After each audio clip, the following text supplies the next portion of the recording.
Brand है, यह है made in Indonesia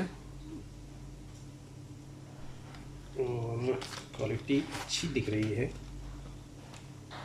best quality है। देखते हैं आने के बाद का कैसा रिव्यू रहेगा इसका।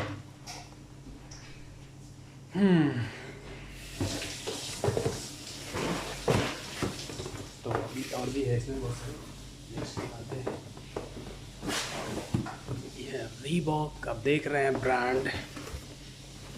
और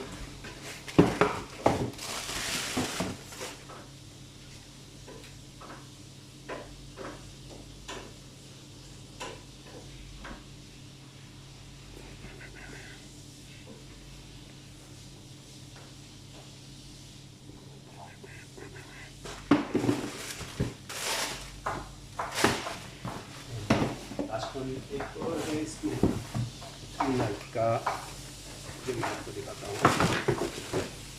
देखिए एकदम बेस्ट क्वालिटी, और ये भी है इंडोनेशिया का। सोल और ये जो डिजाइंस वगैरह है काफ़ी कंफर्टेबल है।